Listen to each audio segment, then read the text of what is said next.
ನೀವೇನಾದ್ರೂ ಸಣ್ಣ ಪುಟ್ಟ ಕೆಲಸ ಮಾಡ್ತಿದ್ದೀರಾ?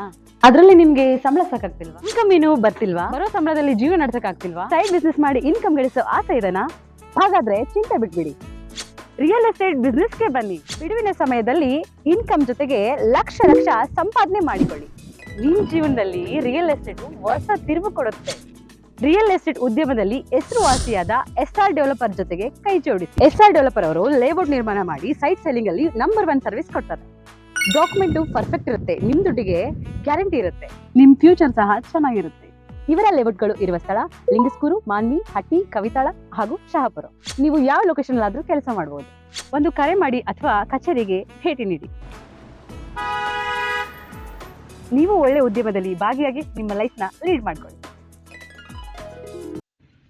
ಅವರಿಂದು ರಾಯಚೂರಿನ ಮಾಣಿಕ್ ನಗರದ ಪದ್ಮಶಾಲಿ ಸಮಾಜದ ಶ್ರೀ ಭಕ್ತ ಮಾರ್ಕಂಡೇಶ್ವರ ದೇವಸ್ಥಾನದಲ್ಲಿ ಶ್ರೀ ಭಕ್ತ ಮಾರ್ಕಂಡೇಶ್ವರ ಜಯಂತಿ ಅಂಗವಾಗಿ ಪ್ರತಿಭಾ ಪುರಸ್ಕಾರ ಕಾರ್ಯಕ್ರಮದಲ್ಲಿ ಅತಿಥಿಗಳಾಗಿ ಭಾಗವಹಿಸಿ ಮಾತನಾಡಿದರು. ಸಮುದಾಯಗಳು ಚಿಕ್ಕವಾದರೂ ಮನಸ್ಸುಗಳು ದೊಡ್ಡವು. ಎಲ್ಲರನ್ನು ಪ್ರೀತಿಸುವ, ಗೌರವಿಸುವ ಗುಣದಿಂದ ಸುಸಂಸ್ಕೃತವಾಗಿ ಜೀವನ ನಡೆಸುತ್ತಿವೆ. ಆದರೆ ಹಿಂದುಳಿದ ಸಮಾಜಗಳಲ್ಲಿ ಅವರ ಕುಲಕಸುಬುಗಳು ನಶಿಸಿ ಹೋಗಿವೆ. ನಮ್ಮ ಮುಂದಿನ ಪೀಳಿಗೆಗಾಗಿ ಸಾಮಾಜಿಕ, ಆರ್ಥಿಕವಾಗಿ ಹಾಗೂ ರಾಜಕೀಯವಾಗಿ ಅಭಿವೃದ್ಧಿ ಹೊಂದಬೇಕಾಗಿದ್ದು, ಪ್ರಸ್ತುತ ಮತ್ತು ಮುಂದಿನ ದಿನಗಳಲ್ಲಿ ಉನ್ನತ ಶಿಕ್ಷಣ ಮತ್ತು ಉನ್ನತ ಹುದ್ದೆ ನಮ್ಮ ಸಮಾಜದ ಮಕ್ಕಳು ಪಡೆದಲ್ಲಿ ಅಭಿವೃದ್ಧಿ ಸಾಧ್ಯವಾಗುತ್ತದೆ. ಮೀಸಲಾತಿ ಮತ್ತಿತರೆ ಸೌಲಭ್ಯಗಳು ಪಡೆಯುವುದು ಕಷ್ಟವಾಗುತ್ತಿದೆ. ಹಿಂದುಳಿದ ಪಟ್ಟಿ ತೆಗೆದುಹಾಕಲು ನಾವು ಹಿಂದುಳಿದಿದ್ದೇವೆ ಎಂಬ ಭಾವನೆ ಬಿಟ್ಟು ಮನುಷ್ಯ ಕುಲ ಒಂದೇ ಎಂಬ ಭಾವನೆಯಲ್ಲಿ ಎಲ್ಲಾ ಸಮುದಾಯಗಳೊಂದಿಗೆ ಸ್ನೇಹ ಮತ್ತು ಸಹಬಾಳ್ವೆಯಿಂದ ಎಲ್ಲಾ ಸಮುದಾಯಗಳು ಒಟ್ಟಾಗಿ ನಮ್ಮ ಮೂಲಭೂತ ಸಮಸ್ಯೆಗಳ ಕುರಿತು ಹೋರಾಟ ಮಾಡಬೇಕಾದ ಅನಿವಾರ್ಯತೆ ಇದೆ. ಇದರಿಂದ ಮಾತ್ರ ಅಭಿವೃದ್ಧಿ ಸಾಧ್ಯ ಎಂದರು. ಪ್ರತಿ ವರ್ಷ ನಾನು ಮಾರ್ಕಂಡೇಶ್ವರ ಜಯಂತಿಯಲ್ಲಿ ಪಾಲ್ಗೊಳ್ಳುತ್ತೇನೆ. ಆದರೆ ಈ ವರ್ಷ ಪದ್ಮಶಾಲಿ ಸಮಾಜದ ಕಾರ್ಯಕ್ರಮದಲ್ಲಿ ವಿವಿಧ ಸಮುದಾಯಗಳ ಮಹಿಳಾ ಅಧ್ಯಕ್ಷರು ವೇದಿಕೆಯಲ್ಲಿ ಹೆಚ್ಚಿನ ಸಂಖ್ಯೆಯಲ್ಲಿ ಭಾಗವಹಿಸಿದ್ದು, ತಮ್ಮ ಸಮಾಜದೊಂದಿಗೆ ಇತರೆ ಸಮಾಜದ ಮಹಿಳೆಯರನ್ನು ಗೌರವಿಸುವ ಪ್ರವೃತ್ತಿ ಪ್ರತಿ ಹಿಂದುಳಿದ ಸಮುದಾಯಗಳಲ್ಲಿ ಆಗಬೇಕಿದೆ. ಈ ಕಾರ್ಯಕ್ರಮ 12ನೇ ಶತಮಾನದ ಬಸವಣ್ಣ ಅವರ ಅನುಭವ ಮಂಟಪ ನೆನಪಿಸುವಂತಿದೆ ಎಂದರು.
ಸಮಾಜ ಕಟ್ಟಬೇಕಾದ್ರೆ ಇವತ್ತಿನ ಕಾಲಮಾನ ಪರಿಸ್ಥಿತಿಯಲ್ಲಿ ನಾವೆಲ್ಲರಿಗಿಂತ ಸಣ್ಣವರು ಅಂತ ಅಂದಾಗ ಮಾತ್ರ ನಮ್ಮನ್ನ ದೊಡ್ಡವರು ಅಂತ ಗುರುತಿಸ್ತಾರೆ.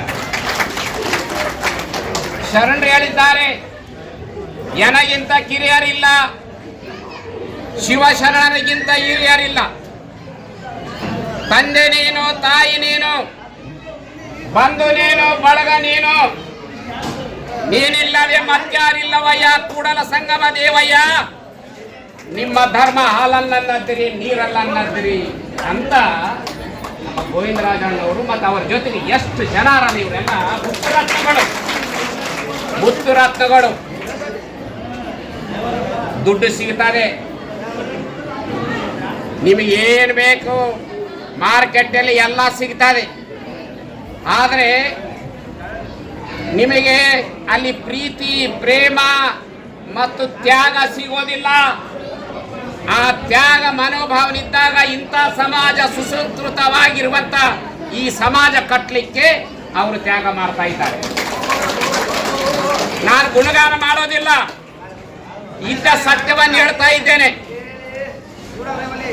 ಇವತ್ತು ಅನೇಕ ಜನ ನಮ್ಮ ತಾಯಂದಿರು ಬಂದಿದ್ದಾರೆ. ಇಲ್ಲಿ ಸುಮಾರು 75% ತಾಯಂದಿರು ಇದ್ದಾರೆ. 25% ನಮ್ಮ ಅಣ್ಣವರಿದ್ದಾರೆ. ಏನಾದರೂ ಪರಿವರ್ತನೆ ಬದಲಾವಣೆ ಆಗಬೇಕು ಅಂತ ಹೇಳಿದ್ರೆ ಅದು ನಮ್ಮ ಮಹಿಳಾ ತಾಯಿಂದರಿಂದ ಮಾತ್ರ ಸಾಧ್ಯ ಅಂತ ಹೇಳಿಕ್ಕೆ ಬಯಸ್ತಾ ಇದ್ದೇನೆ. ಎಂಥ ಸುಸಂಸ್ಕೃತಿ ಸಮಾಜ ಇದು. ಇದರ ಇತಿಹಾಸ, ಇದರ ಸಂಸ್ಕೃತಿ, ಇದರ ಪರಂಪರೆ ದೊಡ್ಡ ಇತಿಹಾಸ ಇದೆ. ಅದರಲ್ಲಿ ವಿಶೇಷವಾಗಿ ಅಪ್ಪ ಅವರೇ ಏನು ಹಿಂದುಳಿದ ಜಾತಿ, ಹಿಂದುಳಿದ ವರ್ಗಗಳು ಅಂತ ಹೇಳ್ತೀವಿ ನಾವು. ಹಿಂದುಳಿದೀವಿ ಅಂತಂದ್ರೆ ಎದರಲ್ಲಿ ಹಿಂದುಳಿದೀವಿ ನಾವು? ಶೈಕ್ಷಣಿಕವಾಗಿ ಹಿಂದುಳಿದಿದ್ದೀವ, ಸಾಮಾಜಿಕವಾಗಿ ಹಿಂದುಳಿದಿದ್ದೀವ, ಆರ್ಥಿಕವಾಗಿ ಹಿಂದುಳಿದಿದ್ದೀವ, ರಾಜಕೀಯವಾಗಿ ಹಿಂದುಳಿದಿದ್ದೀವ, ಧಾರ್ಮಿಕವಾಗಿ ಹಿಂದುಳಿದಿದ್ದೀವ, ಸಾಂಸ್ಕೃತಿಕವಾಗಿ ಹಿಂದುಳಿದಿದ್ದೀವ.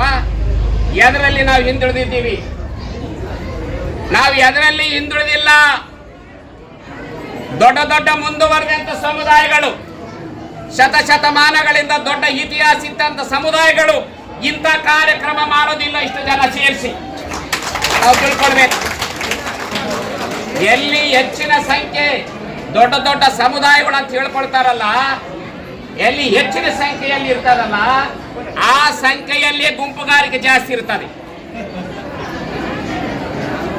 ಎಲ್ಲಿ ಸಂಖ್ಯೆ ಕಡಿಮೆ ಇರುವಂತ ಸಣ್ಣ ಪುಟ್ಟ ಸಮುದಾಯಗಳಲ್ಲಿ ಅತ್ಯಂತ ಒಗ್ಗಟ್ಟಿರ್ತದೆ. ಒಗ್ಗಟ್ಟಿರ್ಲೇಬೇಕು. ಇವತ್ತಿನ ಕಾಲದಲ್ಲಿ ಒಗ್ಗಟ್ಟಿರ್ಲಿದ್ರೆ ಯಾರು ಕೇಳೋದಿಲ್ಲ. ಕಾರ್ಯಕ್ರಮದಲ್ಲಿ ಮುಖ್ಯ ಅತಿಥಿಗಳಾಗಿ ಆಗಮಿಸಿದ ಉತ್ತರ ಕರ್ನಾಟಕ ಪ್ರಾಂತೀಯ ಪದ್ಮಶಾಲಿ ಸಮಾಜದ ರಾಜ್ಯಾಧ್ಯಕ್ಷರಾದ ವೆಂಕಟೇಶ ಸಾಕ ಮಾತನಾಡಿ, ಸಮಾಜದ ಅಭಿವೃದ್ಧಿಗೆ ಶಿಕ್ಷಣ ಬಹುಮುಖ್ಯ. ಆದರೆ ಸಮಾಜದ ಪಾಲಕರು ತಮ್ಮ ಮಕ್ಕಳನ್ನು ಡಾಕ್ಟರ್, ಇಂಜಿನಿಯರ್ ಆಗಬೇಕೆಂದು ಬಯಸುತ್ತಾರೆ. ಇನ್ನು ಹೆಚ್ಚಿನ ಶಿಕ್ಷಣ, IAS, IPS ತರಬೇತಿಗೆ ಪ್ರೋತ್ಸಾಹಿಸಬೇಕು. ಅಲ್ಲದೆ ಮಕ್ಕಳನ್ನು ತಮಗೆ ಆಸಕ್ತಿ ಇರುವ ಯಾವುದೇ ಕ್ಷೇತ್ರದಲ್ಲಿ ಪ್ರತಿಭಾವಂತರನ್ನಾಗಿ ಬೆಳೆಯಲು ಪಾಲಕರು ಅವಕಾಶ ಕಲ್ಪಿಸಿ ಪ್ರೋತ್ಸಾಹಿಸಬೇಕು. ಇಂದು ಪ್ರತಿಯೊಂದು ಕ್ಷೇತ್ರದಲ್ಲೂ ಪ್ರತಿಭೆಗಳು ಹೊರಹೊಮ್ಮುತ್ತಿವೆ. ಅಂತಹ ಪ್ರತಿಭೆಗಳು ನಮ್ಮ ಸಮಾಜದಲ್ಲಿ ಹೊರಬಂದಲ್ಲಿ ಸಮಾಜವನ್ನು ಗುರುತಿಸುವ ಕಾರ್ಯವಾಗುತ್ತದೆ ಎಂದರು. ಸಮಾಜದ ಪ್ರತಿಭಾವಂತ ವಿದ್ಯಾರ್ಥಿಗಳು ಸಮಾಜದ ಹಿರಿಯರನ್ನು ಹಾಗೂ ಇತರೆ ಸಮಾಜದವರನ್ನು ಗುರುತಿಸಿ ಗೌರವಿಸುವ ಮಾರ್ಕಂಡೇಶ್ವರ ಜಯಂತ್ಯೋತ್ಸವ ಕಾರ್ಯಕ್ರಮ ಅತ್ಯಂತ ಶ್ಲಾಘನೀಯವಾಗಿದೆ ಎಂದರು. IAS ಆಗಬೇಕು. ನಿಮ್ಗೊಂದು ವಿಷಯ ಹೇಳ್ತೀನಿ. ನಮ್ಮೂರಲ್ಲಿ ನೇಕಾರ ಮನೆಯ ಒಂದು ಹುಡುಗ ಶ್ರೀ ರಾಘವೇಂದ್ರ ಗರ್ಲಿ ಅಂತ, ಅವರು ಬಹಳ ಕಷ್ಟಪಟ್ಟು TCH ಅನ್ನ ಬೆಂಗಳೂರಲ್ಲಿ ಸೀಟ್ ಸಿಕ್ತು. ಆ ಕಾಲಕ್ಕೆ ಬಹಳ ಕಾಂಪಿಟೇಷನ್ ಇತ್ತು. ಬೆಂಗಳೂರಲ್ಲಿ TCH ಮಾಡಿ ಬಂದು ಮನೆಯಲ್ಲಿ ಮಗ್ಗನ ಇಟ್ಟಿದ್ರು. ಆಮೇಲೆ ಟೇಲರಿಂಗ್ ಮಾಡ್ತಿದ್ರು. ಬೆಂಗಳೂರಲ್ಲಿ ಅವರು TCH ಮಾಡೋವಾಗ ಬೇರೆ ಕಡೆ ಟೇಲರಿಂಗ್, ರಾತ್ರಿ ಹೋಗಿ ಟೇಲರಿಂಗ್ ಮಾಡಿ ಮುಂಜಾನೆ ಸ್ಕೂಲ್ ಹೋಗ್ತಿದ್ರು. ಅವರು ಅತ್ಯಂತ ಕಠಿಣವಾದ ಪರಿಶ್ರಮದಿಂದ ಎಕ್ಸ್ಟರ್ನಲ್ BA ಎಕ್ಸ್ಟರ್ನಲ್ MA ಮಾಡಿಕೊಂಡ್ರು. ತದನಂತರ ಅವರು IAS ಎಕ್ಸಾಮಿನೇಷನ್ ಕಟ್ಟಿ 510ನೇ ರ್ಯಾಂಕ್ ತಗೊಂಡ್ರು ದೇಶಕ್ಕೆ. ನಮಗೆಲ್ಲ ಬಹಳ ಹೆಮ್ಮೆ ಅನಿಸ್ತದೆ. ಅತಿ ಬಡತನದಲ್ಲಿ ಹುಟ್ಟಿ ಅತಿ ಕಷ್ಟದಲ್ಲಿ ಬೆಳೆದು ತಂದೆ ನೇಕಾರ, ತಾಯಿ ನೇಕಾರಿಕೆಯನ್ನು ಅವಲಂಬಿಸಿದವರು ಇಂತಹ ಪರಿಸ್ಥಿತಿಯಲ್ಲಿ ಸಂಪೂರ್ಣವಾಗಿ ತಮ್ಮನ್ನು ಪೂರ್ತಿ ತಮ್ಮ ಜೀವನವನ್ನೇ ಅವ್ರು ನಮ್ಗೆ ಹೇಳ್ತಿದ್ರು. ಚಿಕ್ಕವರು, ಅವರು ನನ್ಗಿಂತ ಸಣ್ಣವರು, ನನ್ನ ಜೀವನ ಒತ್ತಿ ಇಟ್ಟು ನಾನೇನು ಮಾಡಿ ಪಾಸ್ ಆಗ್ತೀನಿ, ನಾನು ಜೀವನದಲ್ಲಿ ಸಾಧನೆ ಮಾಡ್ತೀನಿ ಅಂತೇಳಿ ಇವತ್ತು ಅವರು ಹೈದರಾಬಾದಲ್ಲಿ GSTಯಲ್ಲಿ ಜಾಯಿಂಟ್ ಕಮಿಷನರ್ ಆಗಿದ್ದಾರೆ. ನಮ್ಮ ಸಮಾಜಕ್ಕೆ ಒಂದು ಹೆಮ್ಮೆ ಅಂದರೆ ತಪ್ಪಾಗಲಿಕ್ಕಿಲ್ಲ. ಈ ರೀತಿಯ ಒಂದು ಏನಾದರೂ ಸಾಧನೆ ಮಾಡಬೇಕನ್ನೋ ಮನೋಭಾವ ನಮ್ಮ ವಿದ್ಯಾರ್ಥಿನಿಯರಿಗೆ ಇರಬೇಕು. ನಮ್ಮ ತಂದೆ ತಾಯಿಯಲ್ಲಿ ಇರಬೇಕು, ನಮ್ಮ ಬಂಧುಗಳಲ್ಲಿ ಇರಬೇಕು. ಮಕ್ಕಳನ್ನು ಆಯ್ತು, ಈಗ ಮುಗಿತು, ಬೇಕಾದಷ್ಟು ಜನ ಡಾಕ್ಟರ್, ಇಂಜಿನಿಯರ್ಸ್ ಆಗಿದ್ದಾರೆ. ಬೇರೆ ಬೇರೆ ರಂಗದಲ್ಲಿ ವಿಜ್ಞಾನಿಗಳಾಗಬೇಕು, ದೊಡ್ಡ ಮಟ್ಟದ ಸಾಹಿತಿಗಳಾಗಬೇಕು, ಒಳ್ಳೆಯ ಉದ್ಯಮದಾರರಾಗಬೇಕು. ಬೇರೆ ಹಲವಾರು ರಂಗಗಳಲ್ಲಿ ನಮ್ಮ ಮಕ್ಕಳು, ನಮ್ಮ ಯುವಕರು, ಯುವತಿಯರು ಗುರುತಿಸ್ಕೋಬೇಕು. ಅಂದಾಗ ಮಾತ್ರ ಸಮಾಜದ ಹೆಸರು ಎಲ್ಲ ಕಡೆ ಹರಿಯಲಿಕ್ಕೆ ಸಾಧ್ಯ ಆಗ್ತದೆ. ಈಗ ನೋಡ್ರಿ, ಅಖಿಲ ಭಾರತ ಪದ್ಮಶಾಲಿ ಸಮಾಜದ ಉಪಾಧ್ಯಕ್ಷರಾದ ಕೊಂಗತಿ ಕಾಳಪ್ಪ ಅವರು ಮಾತನಾಡಿ, ಸಮಾಜದ ಪ್ರತಿಭಾವಂತ ವಿದ್ಯಾರ್ಥಿಗಳಿಗೆ ಹೆಚ್ಚಿನ ಪ್ರೋತ್ಸಾಹ ಅಗತ್ಯವಾಗಿದೆ. ಸಮಾಜದ ಪ್ರತಿಭಾವಂತ ವಿದ್ಯಾರ್ಥಿಗಳು ಹೆಚ್ಚಿನ ಅಭ್ಯಾಸ ಮಾಡಲು ಈಗಾಗಲೇ ಸಮೀಪದ ಪಟ್ಟಣಗಳಲ್ಲಿ IAS IPS ತರಬೇತಿಗಳು ಜರುಗುತ್ತಿವೆ. ಹೆಚ್ಚಿನ ತರಬೇತಿ ಪಡೆದು ಉನ್ನತ ಹುದ್ದೆಗಳು ಪಡೆದು ಸಮಾಜಕ್ಕೆ ಹೆಸರು ತರಬೇಕು ಎಂದರು. ಸಮಾಜದ ಮುಖಂಡರು ಮತ್ತು ರಾಜ್ಯಾಧ್ಯಕ್ಷರು ಎಲ್ಲಾ ಸಹಕಾರ ನೀಡಲು ಸಿದ್ಧರಿದ್ದಾರೆ. ಕಾರಣ ವಿದ್ಯಾರ್ಥಿಗಳು ತಮ್ಮ ಉತ್ತಮ ಜೀವನ ಮತ್ತು ಉತ್ತಮ ಸಮಾಜ ನಿರ್ಮಾಣಕ್ಕೆ ಆಸಕ್ತಿ ವಹಿಸಿ ವಿದ್ಯಾಭ್ಯಾಸ ಮಾಡಿ ಎಂದರು. ಯಾಕಂದ್ರೆ ನಮ್ಮ ಖರ್ಗೆ ಸಾಹೇಬ್ ನೆನೆಸ್ಬೇಕು ನಾವು. ಆ ಕೆಲಸ ಮಾಡಿದ್ದು ಇವತ್ತು ಇದು ಶಾಶ್ವತವಾಗಿ ಉಳಿಯುವಂತ ಕೆಲಸ ಮಾಡಿದ್ರು ಅವರು. ಇಲ್ಲಿರ್ತಕ್ಕಂಥ ಎಲ್ಲ ಹಿಂದುಳಿದ ಪ್ರದೇಶ ಅನ್ನುವಂತ ಹೆಸರು ಹೋಗ್ತಾ ಇದೆ, ಬರ್ತಾ ಬರ್ತಾ. ನಮ್ಮ ಸಮಾಜದಲ್ಲಿ ವಿದ್ಯೆ ಇರ್ತಿದ್ದಿಲ್ಲ, ಆಮೇಲೆ ಉದ್ಯೋಗ ಇರ್ತಿದ್ದಿಲ್ಲ, ನೇಕಾರಿಕೆ ಬಿಟ್ಟು ಬೇರೆ ಯಾವ ಕೆಲಸ ಮಾಡ್ಲಿಕ್ಕೆ ನಮ್ಗೆ ಕಲಿತಿದ್ದಿಲ್ಲ. ಹಾಗಾಗಿ ಈಗ ಎಲ್ಲ ನಮ್ಮಲ್ಲಿರ್ತಕ್ಕಂಥ ಎಲ್ಲ ಸಮಾಜದವರು, ಹಿಂದುಳಿದ ಸಮಾಜದವರು ವಿದ್ಯೆ ಕೊಡಿಸ್ತಾ ಇದ್ದಾರೆ. ಅದ್ರ ಜೊತೆಗೆ ಬೇರೆ ಬೇರೆ ಉದ್ಯೋಗಗಳನ್ನು ಮಾಡ್ತಾ ಇದ್ದಾರೆ. ಆಮೇಲೆ ಆರ್ಥಿಕವಾಗಿ ಬೆಳೀತಾ ಇದ್ದಾರೆ. ಸಾಮಾಜಿಕವಾಗಿ, ರಾಜಕೀಯವಾಗಿ ಬೆಳಿಬೇಕಷ್ಟೇ. ಈಗ ರಾಜಕೀಯ ಬೆಳಿಬೇಕಂದ್ರೆ ಮೊದಲು ನಾವು ವಿದ್ಯೆ ಬಹಳ ಮುಖ್ಯ. ಇಲ್ಲಿರ್ತಕ್ಕಂಥ ನೋಡ್ರಿ, ಆರ್ಟಿಕಲ್ 371 ಕೆಳಗಡೆ ನಮ್ಮ ಹಿಂದುಳಿದವರು, ಇಲ್ಲಿ ರಾಯಚೂರು ಅಂದ್ರೆ ಬಹಳ ಕಟ್ಟ ಕಡೆ ಅದು. ಅದಾದ್ಮೇಲೆ ಬೀದರ್, ಯಾದಗಿರಿ, ಇವ್ರು ಹೋದ್ರೆ ಅವ್ರಿಗೆ ಏನಪ್ಪಾ ಏನು ವಿದ್ಯಾನೇ ಇಲ್ಲ ಅಂತ ಇದ್ರು. ಇವತ್ತ ಈಗ 5 ವರ್ಷ ಮುಂಚೆ ಇಲ್ಲಿ ನಮ್ಮಲ್ಲಿ ನಮ್ಮ ಸಮಾಜದ ಹುಡುಗ ಒಬ್ರು ಕರ್ನಾಟಕದ ಇಲ್ಲಿ ಕೊಂಕ್ತಿ ಅನ್ನೋ ಹುಡುಗರು ರಾಜ್ಯಕ್ಕೆ ಮೊದಲನೇ ರ್ಯಾಂಕ್ ತಗೊಂಡ್ರು ಅವರು. ಅದು ಇಲ್ಲಿವರೆಗೆ ಏನಾಯ್ತು ಅಂತ ಗೊತ್ತಾಗಲ್ಲ. ಆ ಹುಡುಗಂದು IAS IPS ಮಾಡಿಸ್ಲಿಕ್ಕೆ ಪ್ರಯತ್ನ ಮಾಡ್ರಿ ನೀವು, ಅದು ಅಲ್ಲಿಗೆ ನಿಂತು ಹೋದ. ದಯಮಾಡಿ ಇಲ್ಲಿರ್ತಕ್ಕಂಥ ಸಮಾಜದ ಹಿರಿಯರು ಇವತ್ತೇನು ನೀವೇನು ಎಲ್ಲ ಸನ್ಮಾನ ಮಾಡಿದ್ರಿ, ಇವ್ರೆಲ್ಲರ ಭವಿಷ್ಯ ಏನ್ ಆಗ್ತಾ ಇದೆ ಅಂತ ಅದ್ರ ಬಗ್ಗೆ ಮಾಡ್ರಿ, ಎಚ್ಚರಿಕೆ ವಹಿಸ್ರಿ. ಅವ್ರ ಮುಂದೆ ಇವ್ರಿಗೆ ಏನಾಗ್ತದೆ, ಇವ್ರು ಏನ್ ಕೆಲಸ ಮಾಡ್ತಾರ ಅದ್ರ ಬಗ್ಗೆ ಸಮಾಜಕ್ಕೆ ತಿಳಿಸ್ರಿ. ಅಲ್ಲಿ ಅವ್ರಿಗೆ ಗೊತ್ತಾಗದೇ ಇದ್ರೆ ತಂದೆ ತಾಯಿ ಅವ್ರನ್ನ ಕರೆಸಿ ಈ ಸಬ್ಜೆಕ್ಟ್ ತಗೋಬೇಕು, ಡಾಕ್ಟರ್ ಆದ್ರೆ ಈ ಸಬ್ಜೆಕ್ಟ್ ಚಲೋ ಬೆಲೆ ಇದೆ, ಇದು ಈ ರ್ಯಾಂಕ್ ಬಂದ್ರೆ ಈ ಸಬ್ಜೆಕ್ಟ್ ಬರ್ತಿದೆ ಅನ್ನುವಂತ ಒಂದು ಮಾರ್ಗದರ್ಶನವನ್ನು ಕೊಡಬೇಕು. ಇಲ್ಲಿಗೆ ನಾನು ನಿಲ್ಲಬಾರ್ದು. ಯಾವುದೇ ಕೆಲಸ ಆಗಲಿ ನಮ್ಮದು ಸಂಪೂರ್ಣ ಈ ಮೇಲೆ ಬರ್ಬೇಕಾದ್ರೆ ಕೆಳಗಿಂದನೂ ನಾವು ತಯಾರಿ ಮಾಡಬೇಕು. ಅದಕ್ಕಾಗಿ ಮುಂದೆ ನೀವೆಲ್ಲರೂ ಬರೀ ಡಾಕ್ಟರ್ ಆಗೋದ್ರೆ ಬೇಕಾಗಿಲ್ಲ, ಮುಂದೆ IAS IPS ಕೋಚಿಂಗ್ ಇಲ್ಲಿ ಸಮೀಪ ಇದೆ. ನಿಮ್ಗೆ ಹೈದರಾಬಾದ್ ಬಹಳ ಸಮೀಪ ಇದೆ. ಇಲ್ಲಿಂದ 2-3 ತಾಸು ನೀವು ಹೋದ್ರೆ ಸಾಕು. ಅಲ್ಲಿ ಬೇಕಾದಷ್ಟು ಕೋಚಿಂಗ್ ಸೆಂಟರ್ ಇದೆ. ಇಲ್ಲಿ 98%, 99%, 70% ಇದ್ರೂ IAS ಮಾಡಬಹುದು. ಬಟ್ ಆ ಪರ್ಸೆಂಟೇಜ್ಗಿಂತ ಅವ್ರು ಇಂಟೆಲಿಜೆಂಟ್ ಇರ್ಬೇಕು.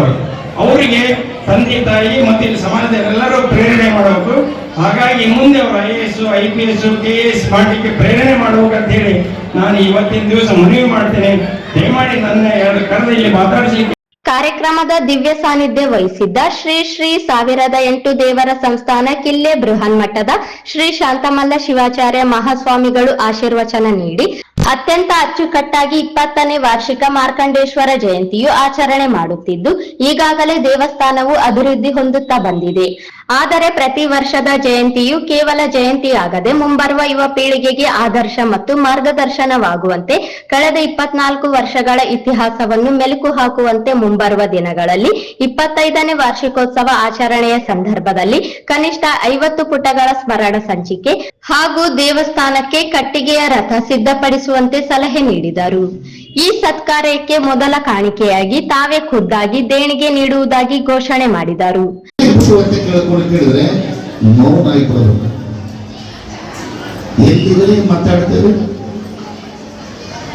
ಎಲ್ಲಿವರೆಗೆ ಮಾತಾಡ್ಲಿಕ್ಕೆ ಸಾಧ್ಯ ಇದೆ. ಯಾವ್ದಾದ್ರು ಪ್ಲಾಸ್ಟಿಕ್ ಬಾಯನ್ನಂದ್ರೆ ಒಡೆದೇ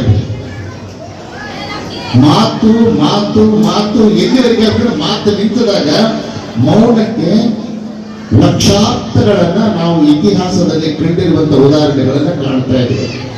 ಇವತ್ತು ಅವರ ಮಾತುಗಳು ಮೌನವಾಗಿ ಬಹಳ ಭಾವುಕ ಕ್ಷಣಗಳನ್ನ ಇವತ್ತು ಅವರು ವೇದಿಕೆ ಮೇಲೆ ನಾವು ಈ ಮಾರ್ಕಂಡೇಶ್ವರ ಜಯಂತಿಯ ಸಿಂಹಪಾಲಿನ ಸಾನ್ನಿಧ್ಯದ ಸಮಯವನ್ನ ವರ್ಷಗಳನ್ನ ಕಳೆದಿದೆ. ಯಾರು ಕೂಡ ಇಷ್ಟು ಕಾರ್ಯಕ್ರಮದಲ್ಲಿ ಈ 20 ವರ್ಷದ ಅವಧಿಯಲ್ಲಿ ಸಾನ್ನಿಧ್ಯದ ವಹಿಸಿರ್ತಕ್ಕಂಥ ಸ್ವಾಮಿಗಳು ಯಾರು ಇರ್ಲಿಕ್ಕಿಲ್ಲ ಅಂತ ಅನಿಸಿದೆ. ಬಹಳ ಸಿಂಹಪಾಲ ಸಮಯವನ್ನ ಈ ಕಾರ್ಯಕ್ರಮದಲ್ಲಿ ಬಂದಿವೆ. ಈಗ ಎಷ್ಟಾಗಿದೆ ಸಮಯ? 3 ಗಂಟೆ ದಾಟಿ 3:30 ಸಮೀಪ ಆಗ್ತಾ ಇದೆ. ಸುದೀರ್ಘವಾಗಿ ಇವತ್ತಿನ ಇತಿಹಾಸ ನಿರ್ಮಾಣ ಮಾಡುವಂತಹ ಕಾರ್ಯಕ್ರಮಕ್ಕೆ ಅಂತ ಮೆರೆದು ನೋಡಿ. ರಾಜ್ಯದ ಅಧ್ಯಕ್ಷರು ಬಂದ್ಬಿಟ್ಟಿದ್ದಾರೆ.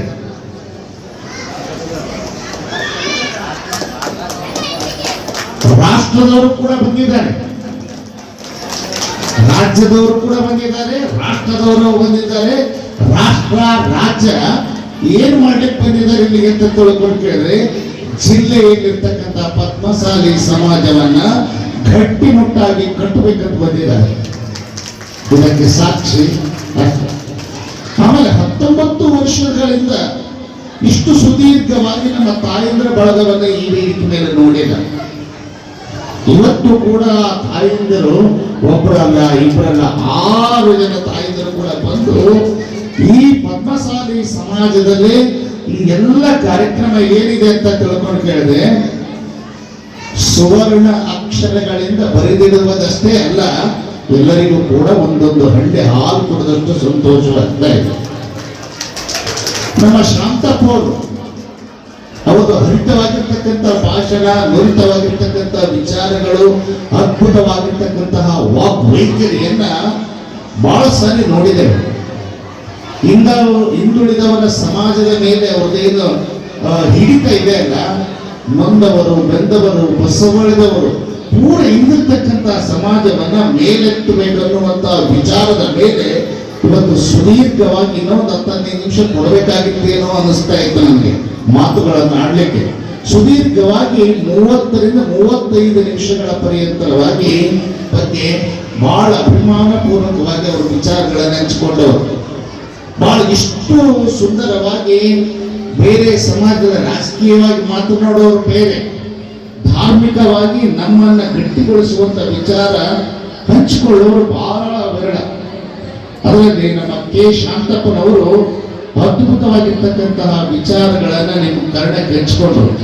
ಧಾರ್ಮಿಕವಾಗಿ, ಸಾಮಾಜಿಕವಾಗಿ, ಶೈಕ್ಷಣಿಕವಾಗಿ, ಸಾಂಸ್ಕೃತಿಕವಾಗಿ ನಮ್ಮ ಪದ್ಮಶಾಲಿ ಸಮಾಜ ಮುಂದೆ ಬರಬೇಕು ಅನ್ನುವಂತ ನೂರ್ಮುಡಿಯ ಹುಮ್ಮಸ್ಸಿನ ವಿಚಾರಗಳನ್ನ ನಿಮ್ಮೆಲ್ಲರ ಕರ್ಣಕ್ಕೆ ಮುಟ್ಟಿಸಿದ್ದಾರೆ. ಯಾವುದೇ ವ್ಯಕ್ತಿ ಇವತ್ತು ಮೇಲೆ ಬರಬೇಕಂತಪ್ಪ ಅಂದ್ರೆ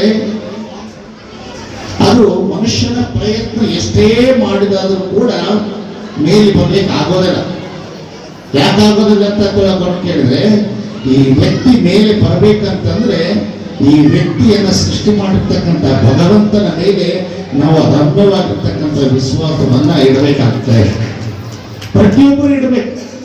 ಪ್ರತಿಯೊಬ್ಬರು ಇಡದೇ ಇದ್ದಪ್ಪ ಅಂದ್ರೆ ನಮ್ಮ ಜೀವಿಸುವ ಜೀವಕ್ಕೆ ಕೌಡೆ ಕಾಸಿನ ಕಿಮ್ಮತ್ತು ಕೂಡ ಇರೋದಿಲ್ಲ. ಎಷ್ಟು ಧರ್ಮವನ್ನ ನಾವು ಸಂರಕ್ಷಣೆಯನ್ನ ಮಾಡ್ತೀವಿ, ಅಷ್ಟು ಕೂಡ ನಮ್ಮದ ಉನ್ನತವಾಗಿರ್ತಕ್ಕಂತಹ ಅಭಿವೃದ್ಧಿ ಬಹಳ ಸುಂದರವಾಗ್ತಾ ಇದೆ ಎನ್ನುವಂತ ವಿಚಾರವನ್ನ ಬಹಳ ಸುಂದರವಾಗಿ ನಾವು ನೀವೆಲ್ಲರೂ ತಿಳ್ಕೊಳ್ಬೇಕಾಗ್ತಾ ಇದೆ. ನಂತರ ಎಸ್ಎಸ್ಎಲ್ಸಿ, ಪಿಯುಸಿ ಹಾಗೂ ಉನ್ನತ ವಿದ್ಯಾಭ್ಯಾಸದಲ್ಲಿ ಅತಿ ಹೆಚ್ಚು ಅಂಕ ಪಡೆದ ಸಮಾಜದ ಪ್ರತಿಭಾವಂತ ವಿದ್ಯಾರ್ಥಿಗಳಿಗೆ, ಸಮಾಜಕ್ಕೆ ಸೇವೆ ಸಲ್ಲಿಸಿದ ಹಿರಿಯ ಮುಖಂಡರಿಗೆ ಮತ್ತು ಸರ್ಕಾರಿ ಹುದ್ದೆ ಸಲ್ಲಿಸಿ ಸೇವಾ ನಿವೃತ್ತಿ ಹೊಂದಿದ ಸಮಾಜದ ನೌಕರರಿಗೆ ಸನ್ಮಾನಿಸಿ ಗೌರವಿಸಲಾಯಿತು. ಬೇಗ ಬರಬೇಕು. ಇನ್ನು ಸಾಕಷ್ಟು ಪ್ರಶಸ್ತಿಗಳಿವೆ. ದಯವಿಟ್ಟು ಪಿಯುಸಿಯಲ್ಲಿ ತ್ರಿಷಾ ಕೆ, ಡಾಕ್ಟರ್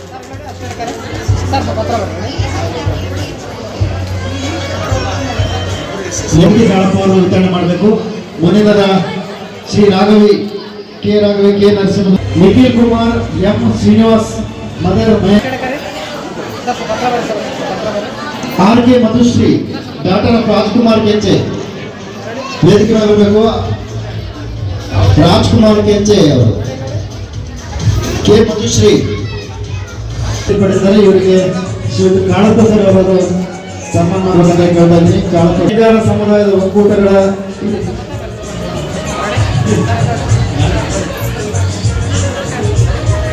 ಶ್ರೀಮತಿ ಪುಷ್ಪ ಅವರು ವಿತರಣೆ ಮಾಡಬೇಕಾಗಿ. ಮುಂದಿನದಾಗಿ ಪುರುಷೋತ್ತಮ್ ಕರ್ಲಿ ಮತ್ತು ನಾರಾಯಣ ಕರ್ಲಿ ಮದರ್ ಜಯಶ್ರೀ ಬೇಗ ಬರಬೇಕು. ಭವಾನಿ ಕೆ ತಂದೆ ಕರ್ಲಿ ಶ್ರೀನಿವಾಸ್, ಭವಾನಿ ತಂದೆ ಕರ್ಲಿ ಶ್ರೀನಿವಾಸ್ ಅವರು 51.16. ಕೊನೆಯದಾಗಿ ಇವರು ಅಮೃತ ಡಾಕ್ಟರ್ ಆಂಜನೇಯ ಆದ್ಮೇಲೆ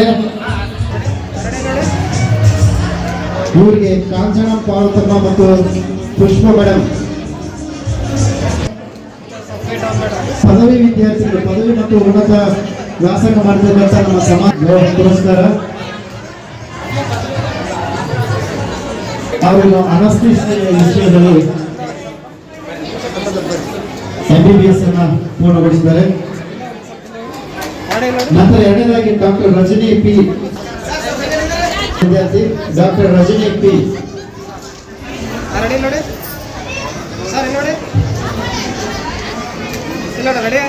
ನಮ್ಮ ಮುಂದಿನ ಲಕ್ಷ್ಮಯ್ಯ ಇವರು B.Com ನಲ್ಲಿ 84.36% ಪಡೆದಿದ್ದಾರೆ. ಇವರಿಗೆ ಕೆ ಶಾಂತಪ್ಪನವರು ಹಾಗೂ ಮಹಿಳಾ ಅಧ್ಯಕ್ಷರಾಗಿರ್ತಕ್ಕಂಥ ನಮ್ಮ ಪಿ ಸುರೇಖ ಮೇಡಮ್ ಅವರು ಗಂಗೂಬಾಯಿ ಅವರು ಸಹಕರಿಸಬೇಕಂತ ಕೇಳ್ಕೊಳ್ತಾರೆ.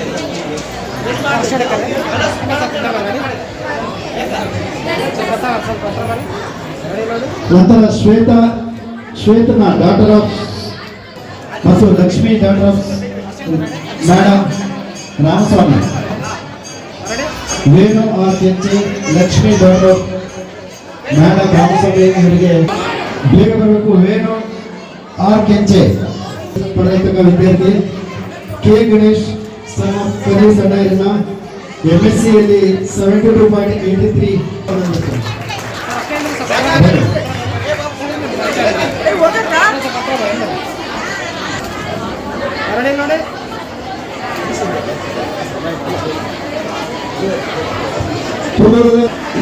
ನಂತರದಲ್ಲಿ ಸಮಾಜದ ಹಿರಿಯರಿಗೆ ಸನ್ಮಾನ ಕಾರ್ಯಕ್ರಮ ಇದೆ. ನಂತರ ರಂಗೋಲಿಯಲ್ಲಿ ಸ್ಪರ್ಧೆಯಲ್ಲಿ ವಿಜೇತರಾದ ಮಹಿಳೆಯರಿಗೆ ಕೂಡ ಪ್ರಶಸ್ತಿಯನ್ನು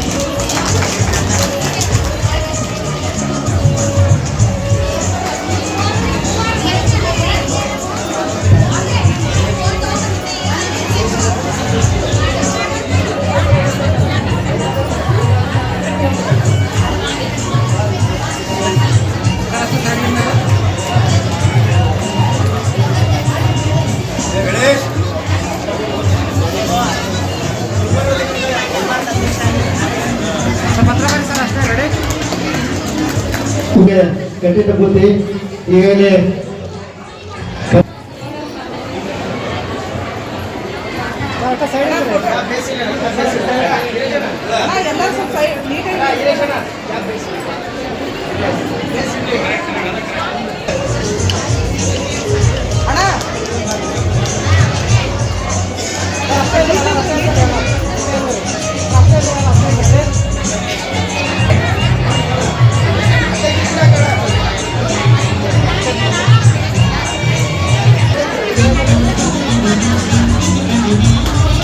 ಸರ್ಕಾರಿ ಸೇವೆಯಲ್ಲಿ ಸಲ್ಲಿಸಿ ನಿವೃತ್ತರಾಗಿರ್ತಕ್ಕಂಥ ಹಿರಿಯರು ಕೆಂಚೆ ಶ್ರೀನಿವಾಸ ಮುಂದುಗಡೆ ಬರಬೇಕು. ಅದೇ ರೀತಿ ಸಿಂಗ್ರಿ ಲಕ್ಷ್ಮಣ್ ಅವರು ಕೂಡ ಸ್ವಲ್ಪ ಸೈಡ್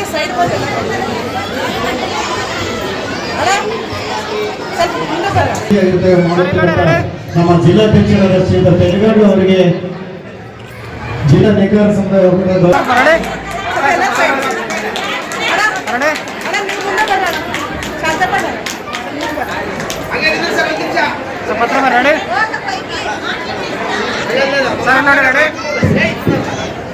ಸಮಾಜದಿಂದ ಆತ್ಮೀಯವಾಗಿ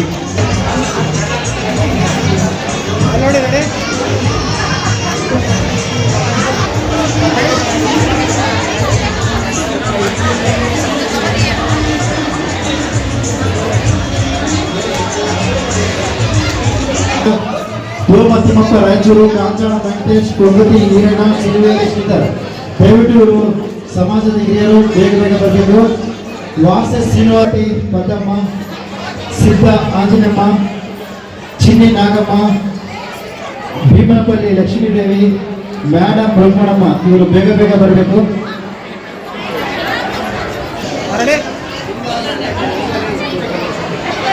ಸಮಾಜಕ್ಕೆ ಸೇವೆ ಆತ್ಮೀಯವಾಗಿ ಸನ್ಮಾನಿಸಲಾಗುತ್ತದೆ. ಎಲ್ಲರೂ ಕಾರ್ಯಕ್ರಮದಲ್ಲಿ ಉತ್ತರ ಕರ್ನಾಟಕ ಪ್ರಾಂತೀಯ ಪದ್ಮಶಾಲಿ ಸಮಾಜದ ಕಾರ್ಯದರ್ಶಿ ಸುರೇಶ್ ರ್ಯಾವಣಕಿ, ಸಮಾಜದ ಅಧ್ಯಕ್ಷರಾದ ಪೆನುಗೊಂಡ್ಲು ಗೋವಿಂದರಾಜ್, ಗೌರವಾಧ್ಯಕ್ಷ ಚಿನ್ನಿ ಪಾಂಡುರಂಗ, ಖಜಾಂಚಿ ಪುಲಿಪಾಟಿ ನಾಗೇಶ್, ಜಿಲ್ಲಾ ನೇಕಾರ ಸಮುದಾಯಗಳ ಒಕ್ಕೂಟದ ಜಿಲ್ಲಾಧ್ಯಕ್ಷ ಜಿ ನಾಗರಾಜ್, ತಾಲೂಕು ಗೌರವಾಧ್ಯಕ್ಷ ಕೆ ದೊಡ್ಡ ಈರಣ್ಣ, ತಾಲೂಕು ಅಧ್ಯಕ್ಷ ವಿಜಯಕುಮಾರ್ ವಿನ್ನು, ಉಪಾಧ್ಯಕ್ಷ ಎಸ್ ನಾರಾಯಣ ಕರ್ಲಿ, ಜಿಲ್ಲಾ ಹಿಂದುಳಿದ ಜಾತಿಗಳ ಒಕ್ಕೂಟದ ಸದಸ್ಯರಾದ ಶ್ರೀನಿವಾಸ್, ವಿಜಯ್ ಭಾಸ್ಕರ್, ಜಿಲ್ಲಾ ನೇಕಾರ ಸಮುದಾಯಗಳ ಮಹಿಳಾ ಘಟಕದ ಜಿಲ್ಲಾಧ್ಯಕ್ಷೆ ಪುಷ್ಪ, ಪದ್ಮಶಾಲಿ ಮಹಿಳಾ ಘಟಕದ ಅಧ್ಯಕ್ಷೆ ಜೊನ್ನ ಗಾಯತ್ರಿ, ಪದ್ಮಶಾಲಿ ಯುವ ಘಟಕದ ಅಧ್ಯಕ್ಷ ಚಿನ್ನಿ ಮುನಿಚಂದ್ರ, ಉಪ್ಪಾರ ಸಮಾಜದ ಮಹಿಳಾ ಘಟಕದ ಅಧ್ಯಕ್ಷೆ ಪಿ ಸುರೇಖಾ, ರಾಜಪುತ ಸಮಾಜದ ಮಹಿಳಾ ಘಟಕದ ಅಧ್ಯಕ್ಷೆ ಗಂಗೂಬಾಯಿ, ಸವಿತಾ ಸಮಾಜದ ಮಹಿಳಾ ಘಟಕದ ಅಧ್ಯಕ್ಷೆ ಗಾಯತ್ರಿ, ಹಿಂದುಳಿದ ವರ್ಗಗಳ ಮಹಿಳಾ ಘಟಕದ ಉಪಾಧ್ಯಕ್ಷೆ ಅಂಜಲಿ, ದೇವಸ್ಥಾನದ ಅರ್ಚಕರಾದ ನಿರಂಜನ್ ಶಾಸ್ತ್ರಿ,